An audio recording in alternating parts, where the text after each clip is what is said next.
Why must we succeed? What's the point? And the point is that we have run out of time to wait any longer to face this agenda. We have really reached a new stage of human development. And we must put sustainable development now for our safety and even survival of many, many millions of people at the center. And the reason, as I say here, is that it's all about scale.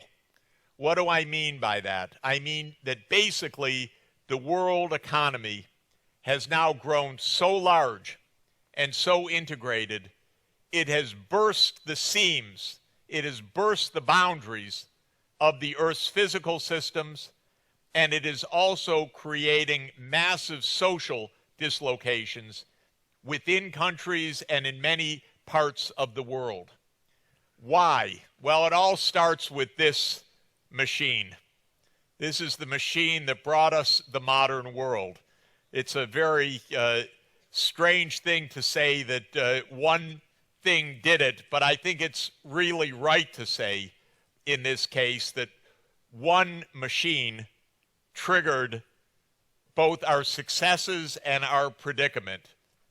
What you're looking at is James Watt's steam engine, which was developed, as you know, in the late 18th century, around 1776 and onward. And this machine changed the world. It brought about the modern age. Why? Because up until the steam engine, all of the energy that could be mustered by society to produce things, to move things, to transport, to process raw materials came either from animal power or human muscle or a little bit of wind that we could capture in sails of sail ships, or maybe a few windmills and water mills. But that was the sum of the energy that we could mobilize for motive force, for motion, for moving things. And then suddenly, actually it was the course of the 18th century. It started in 1712 with Thomas Newcomen developing a primitive steam engine, and then James Watt working at Glasgow University improving that steam engine. Suddenly you could tap a massive amount of concentrated energy, an unprecedented amount of energy that could be used to drive factories and soon to drive locomotion and ocean steamers and massive factory production for metallurgy and all of the rest of the modern economy. Fossil fuels gave birth to the modern world. And the picture of the world output as reconstructed by economic historians shows the effect of this machine. This is the curve of world output produced by the leading macro historian, Angus Maddison, the late Angus Maddison, who reconstructed the world total output from the last 2,000 years. And you ask, how could you ever reconstruct output for a 2,000-year span? There were not national income accounts in the year 350 AD, after all, or 800 AD. But while Madison used many clever means, he had one overwhelming ability on his side, and that was that almost everybody in the world, until the steam engine, was a farmer, living at subsistence, in poverty, whether in Korea or China or India or any other part of the world. And so constructing the world output was more or less reconstructing the world's population and knowing that everybody with very little exception, was impoverished. Because it was only with the steam engine and then the waves of technology afterward that the world broke out of poverty. It would have been absurd in the year 1800 to write a book like I did 10 years ago called The End of Poverty. Oh, sure, science fiction. But that's because ending poverty was technically impossible in 1800 or 1900 or even 1980. But it became possible just in time for my book to appear in 2005. And that's because the cumulative growth made possible by the waves of technology started by James Watt and the steam engine led to a massive rise of world output, which included a massive rise of output per person and a massive rise of people on the planet. When James Watt invented his steam engine, there were about 800 million people. Soon enough, we will have 8 billion people. Currently, there are 7.3 billion. But by 2024, there will be 8 billion people on the planet. The population's rising by 80 million a year now. So it will be a 10-time increase of population. Why? Because with the modern technologies, it's possible to feed 10 times more. And at the same time, the output per person, as best one can measure it over the course of 2 centuries, has also increased by a factor 10. So the total world output has increased roughly by a factor of 100. If one could say it, though, again, a little bit around quotation marks, in other words, not with utter precision, the world economy has gone from a trillion-dollar world economy, adding up everything, back in 1800 to a $100 trillion economy today, roughly 2 orders of magnitude increase. And you see how dramatic this has been. And what this shows is not only is this an amazing era that we live in, but you can see psychologically and politically we're not really prepared for it. We can't look back at our ancient scriptures, at the wisdom of the sages, and say, how do we handle sustainability? Because in the world of the ancient scriptures and the sages, they lived in a world of generalized poverty that didn't change very much generation to generation, maybe dynastic cycles and ups and downs and epidemics and wars, but not sustained economic output, much less global scale environmental crises. Well, we've been through 5 major technology cycles, so-called long wave technology cycles. These are sometimes called Kondratiev waves after the great Russian historian Nikolai Kondratiev. And this went from the steam engine to locomotion, to chemistry, the internal combustion engine, to the age of electricity, automobiles, aviation, and we are living through the 5th revolution now, the information revolution, the digital revolution started by Alan Turing in the 1930s and John von Neumann, and then the development of the semiconductor and the invention of the integrated circuit in 1959, and Moore's law, which has given us another one of these curves that looks like this, another curve of geometric growth. Moore's law, of course, you know, is the doubling of the transistors that can be concentrated on an integrated circuit, on a silicon wafer. And of course, Korea wonderfully is in the world lead in being able to do this. And this is one of the reasons for Korea's most remarkable economic development. But back in 1959, Robert Noyce and Jack Kilby were putting 1 transistor on a wafer. And last year, Intel put 5 billion transistors on a wafer. And that has changed our world. And it's led to a world of complete connectivity, for example, 7 billion mobile phone subscribers. And this has made it possible truly to envision the end of poverty, the end of isolation, the ability to reach everybody on the planet with health care, with a library of millions and millions of online books, with education for every child, no matter how remote, because all you need now is a solar panel and a router and a screen, and children anywhere can now get the access to the world's information. So this is our revolution. All good in a way.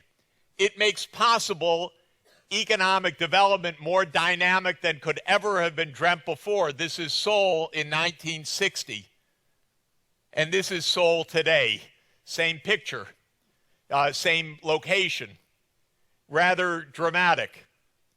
And this is, of course, your miracle of development. And your next door neighbor, the People's Republic of China, has gone through a more than 30-time increase of output since 1978, since Deng Xiaoping came to power and opened up China and began the process of integrating China into the world economy. Absolutely remarkable. And it makes it therefore realistic to think about the end of poverty in our generation. The poverty rate was, in the developing countries, 43%, according to the World Bank's measures, in 1990, and today about 15%. So the reduction of poverty has been by much more than half as the development goal and the MDGs called for. We've more than met the MDG criteria at the scale of all of the developing countries. And we could, if we focus, reach the end of poverty during the Sustainable Development Goal period, which will last to 2030. When I wrote my book, The End of Poverty, 10 years ago, I said 2025. And that was achievable, in fact. It will not be achieved because, as usual, we lost time. When I said that poverty could be ended, I didn't say it would be ended. I said that it's conditional on us taking a choice. Because everything about our age right now is about choice. It's not about inevitability. So this is all dramatic, and one of the dramatic implications of this is this phenomenon, and that is, of course, the rise of East Asia, which is one of these pivotal events of modern history underway. When James Watt invented the steam engine in 1776, the improved steam engine, it put the North Atlantic on the path of global economic and political dominance for 2 centuries. And industrialization came first to the North Atlantic region. With industrialization came military might, and with military might and a lot of arrogance and hubris came the age of imperialism. And Europe militarily and economically dominated the world and also dominated the technology development for nearly 2 centuries.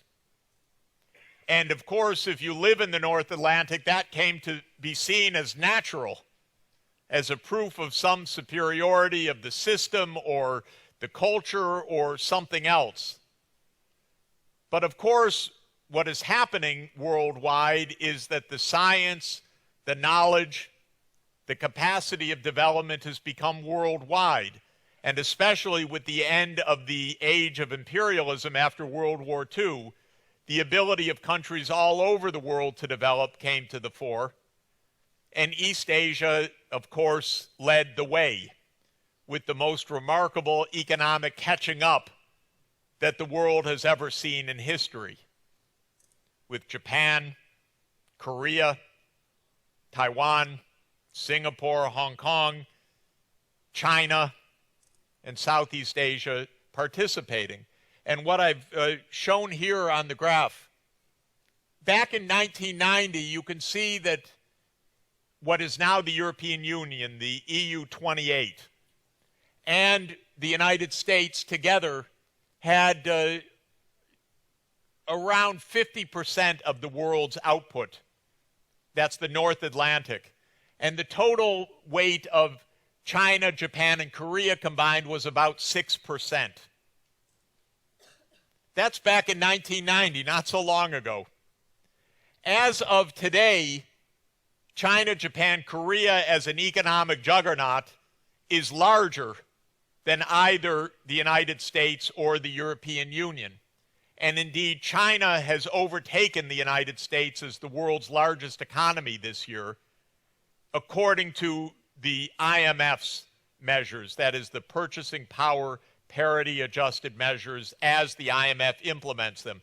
Others show near parity or the U.S. slightly ahead, but in any event, the dramatic rise of China and Korea, the strength of Japan, all combined mean that the three countries now are larger than the European Union and the United States. And that trend will continue, as you see, according to the IMF's projections. This is wonderful news, in my opinion. It shows the spread of prosperity around the world. It shows the spread of science and technology around the world. It means that East Asia will be a fundamental contributor to solving global problems in the decades ahead with new technologies. I find it paradigmatic, but it's only one of 100 examples, that now we are saving lives in Africa from malaria by using artemisinin, which is a Chinese traditional herbal medicine that was synthesized in its core by Chinese scientists, delivered by community health workers using Samsung Galaxy phones. So there you are. That is how the spread of science and technology makes it possible to make this dramatic advance, and why the world will be better off not having only the North Atlantic as a dynamic pole of growth, but more poles of growth spreading around the world. So far, so good, but now that's the last good news for a while. Because we are not achieving sustainable growth, we're achieving growth. Sustainable growth would be growth that is socially inclusive and environmentally sustainable. We have an engine of growth in the world that's remarkably dynamic. The world economy grows between 3 and 4% per year, which means a doubling time of roughly 20 years for the world economy. We can say that in 2035, on the current tendencies, the world economy will be a $200 trillion world economy. But the key point is this growth is not of the quality that it needs to be. And it's not of the quality for three fundamental reasons. First, there are growing income inequalities in most countries of the world, including Korea, though fortunately Korea remains a relatively equal society, but with growing tensions of inequality. Second, there are places in the world that still have not caught the wave of growth, the places most deeply trapped in extreme poverty. And it's our job to help free those places from the poverty trap. And especially sub-Saharan Africa and parts of Asia remain in a kind of poverty trap. And third is the environmental challenges. So just to show you the measures of inequality, we use the Gini coefficient. The United States, for example, has been on an upward trend of inequality that's very dangerous, because it too is a nonlinear process. Because as the rich have gotten richer, they've also taken over politics. So our politics is all money politics right now.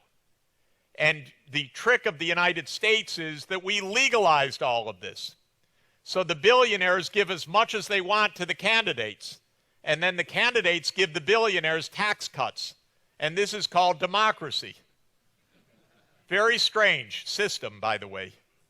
Keep money and politics separate. This is the first lesson of keeping a democracy. And we have forgotten that lesson in the United States, unfortunately. Now, in Korea also, though much more gently, the inequality is rising. The blue line is the market-based inequality, and the red line is after taxes and transfers. Korea's inequality has been trending upward, but fortunately still remains much less inequality than the United States. But be careful, because being a more equal society is not only being a more just society, it's being a society that can still work to a common purpose.